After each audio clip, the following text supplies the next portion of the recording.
Salut la compagnie, c'est Jules Melon et aujourd'hui dans la Pro Ciné Critique on va parler d'un animé, tiens ça fait longtemps que je n'avais pas parlé d'un film animé japonais. Les Enfants Loups, Ame et Yuki, sorti en 2012 et réalisé par Mamoru Hosoda. Alors Mamoru Hosoda, pour contextualiser un petit peu le travail de ce réalisateur, celui qui s'est fait connaître en faisant les films sur les Digimon, que je n'ai pas vu, un film sur One Piece aussi, mais que j'ai découvert personnellement avec deux très bons animés, enfin deux bons à très bons animés. Je veux citer la Traversée du Temps, que j'avais bien aimé, un bon animé, et Summer Wars, que j'avais beaucoup aimé.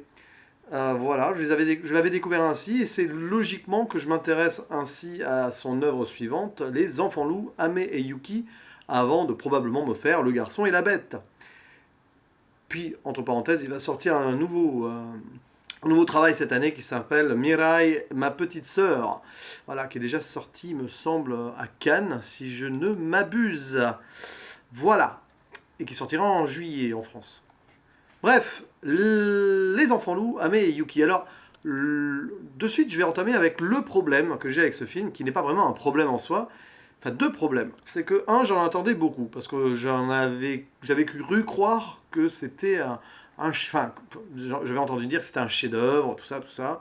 Donc, bon, forcément, je m'attendais à quelque chose d'extraordinaire.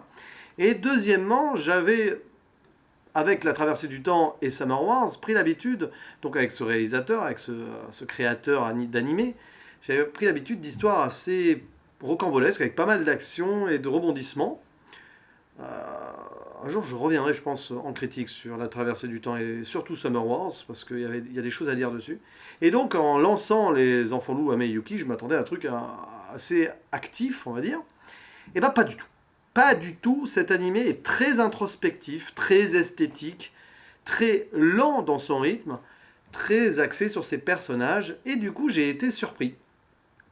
Voilà, j'ai été totalement surpris et pris à contre-pied, ce qui est à la fois embêtant donc, mais très bien aussi. Parce que oui, je vous rassure, j'ai quand même beaucoup aimé cet animé, Les Enfants Loups, Ame et Yuki. Voilà, je l'ai beaucoup aimé par son esthétisme et par sa profondeur, c'est assez touchant. Vraiment, c'est une histoire très touchante, même je dirais, de voir l'évolution clairement chronologique des personnages. D'abord de la mère qui rencontre un loup, donc un enfant, un homme loup, et ensuite des enfants qu'elle a eus avec cet homme loup. C'est donc très intéressant à suivre et c'est une chronique de vie en fait, sur les choix qu'on peut faire, sur l'acceptation, sur comment décider de sa vie quand on a deux routes possibles. Bref, sans spoiler, vous pouvez imaginer de quoi parlera le film. C'est assez. Ouais, c'est plutôt bien fait. Et en cela, il ne pouvait être que simple, ce film. Non, il n'y a pas de grands rebondissements, il n'y a pas de gros trucs d'action improbables, si ce n'est au début. Très tôt dans le film, il y a quelque chose de choquant et de surprenant, on va dire. Mais après, ça se déroule presque comme, ouais, enfin, comme une histoire normale. On sort un peu du côté conte de fées, même si on y revient par moment. Et c'est clairement, ben, ça raconte l'histoire des enfants, quoi. Avec une mère qui essaye de faire de son mieux. Donc c'est super bien fait, franchement le travail d'animation de Mamoru Hosoda, j'avais déjà beaucoup aimé dans La Traversée du Temps et dans Summer Wars. Au-delà des histoires aussi, j'avais beaucoup aimé ça, même si La Traversée du Temps, j'ai un petit bémol sur l'histoire, mais ça aussi, il faudra que j'y revienne à part. Donc, franchement, on va le dire, on va dire en gros mots, hein, un putain de réalisateur d'animé au niveau de l'expressivité des personnages, des mouvements, des plans, de la photographie, entre guillemets, enfin, voilà, du travail des couleurs, des lumières.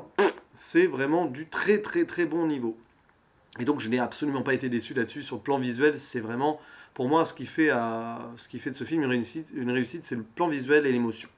Voilà. Alors le petit bémol, ce sera sur l'action en elle-même, pardon, mais après tout, ça se justifie absolument et totalement. Il n'y avait pas besoin de rajouter des péripéties dans tous les sens pour faire de cette histoire une histoire très intéressante et très touchante, voilà, très prenante. Du coup, je vais devoir spoiler quand même. Je voulais pas spoiler sur celui-là, mais en même temps, je suis obligé de spoiler parce qu'il se passe des choses dès le début du film que je n'ai pas envie de révéler ici. Et toute l'histoire de la seconde partie du film est aussi un spoil en soi et j'ai pas envie d'en parler du coup à ceux qui l'ont pas vu. Donc, spoilons pour l'analyse supplémentaire. Spoil. Au début du film, très très tôt dans le film, donc une étudiante, une jeune étudiante, une femme normale, une étudiante qui rencontre un homme qu'elle pense normal, sauf qu'elle se rend compte que c'est un homme loup, il se transforme en loup un peu à sa guise, et ils tombent amoureux, et voilà, ils tombent amoureux, machin, et ils ont une petite fille, puis un petit garçon, sauf qu'au moment d'avoir un petit garçon, l'homme loup, enfin, au moment où sa femme a un petit garçon, va avoir un petit garçon, je sais plus trop là, le timing, j'ai un doute, l'homme loup est victime d'un accident et meurt. Très brutalement, la scène est d'ailleurs... Ça, c'est soudain, pouf, il n'y a même pas de musique, la réaction même de la femme ne vient pas de suite. C'est assez un coup de poing, on s'y attend pas, ça c'est un vrai spoil du coup. Ça arrive quand même dans le premier tiers du film, mais on s'y attend vraiment pas, on imagine voir l'évolution de cet amour et à voir comment avec les choix qui pourraient être faits avec les enfants, tout ça. Et donc, ouais, ça c'est quand même un rebondissement intéressant. Certes, je disais qu'il n'y avait pas beaucoup d'action et qu'il n'était pas hyper rythmé ce film, mais il y a ça qui prend déjà aux tripes. Et puis le deuxième spoil, c'est que, en fait, toute la fin du film et toute la seconde partie du film et la fin du film, c'est un spoil en soi. C'est que la femme décide de déménager dans la campagne, elle se rend compte que ses enfants ne sont pas normaux, et donc elle est obligée de se cacher et de vivre un peu isolée parce qu'ils ne contrôlent pas encore le pouvoir de se transformer en loup ou de rester humain, hein, les gamins. Et donc c'est quand même embêtant si le voisinage s'en rend compte. Et dans cette campagne-là, on voit les enfants grandir, s'attacher plus ou moins à des personnes. Et en fait, c'est l'histoire de deux choix qui s'offrent à eux. C'est est-ce que tu veux vivre ta vie d'humain à 100% ou est-ce que tu veux assumer ta vie de loup. Parce que vivre les deux, c'est très compliqué. On peut imaginer que pourquoi pas, mais là, il y a clairement un choix qui doit se faire. Et bien tout simplement, la fille décide de vivre une vie humaine. Voilà, elle tombe plus ou moins, on ne sait pas trop, amoureuse d'un garçon dans son école, tout ça. Tandis que le jeune frère, Amé, du coup, la fille c'est Yuki, et le jeune frère c'est Amé. Amé, lui, décide de devenir un loup en rencontrant un loup dans la forêt, le maître, qu'il surnomme, et peu à peu, il décide clairement d'assumer son rôle de loup. On voit les deux enfants se battre, d'ailleurs, ne pas comprendre le choix de l'un et de l'autre. C'est assez troublant dans un sens, mais c'est bien fait. Et à la fin, voilà, ce qui est poignant à la fin, c'est quand même l'enfant, le gamin, le fils, qui décide de vivre sa vie de loup, et sa mère qui est à la fois triste, parce qu'elle le reverra certainement plus jamais, mais heureuse pour lui, puisqu'il a choisi son chemin et le chemin qu'il voulait. Voilà, donc voilà, le message du film, il est là. Choisissez le chemin qui vous convient, et vos proches seront heureux pour vous. Peut-être que ça paraît un peu naïf et niais comme ça, mais c'est ce que j'ai retenu de ce film, et c'est plutôt bien d'avoir parfois des messages assez simples qui font du bien quelque part et qui font réfléchir sans forcément avoir à se prendre la tête et à se triturer le cerveau dans tous les sens. Voilà. Donc c'est un très bon animé, pas forcément dans mon style de prédilection, donc, mais dans l'esthétique, que dire, quoi. Que dire, que dire. À part que c'est très très bien fait et que voilà, c'est un petit chef-d'œuvre technique pour une histoire simple, assez basique, mais intéressante. C'est ça qui compte. Bref, Mamoru Hosoda, c'est quasiment un sans faute pour l'instant. Enfin, dans l'ensemble, c'est vraiment sur les trois films que j'ai vus très bien. Je ne pense pas voir les Digimon un jour parce que j'en ai rien à fiche en fait, à moins que ce soit intéressant pour ceux qui n'ont pas du tout joué à ce jeu-là.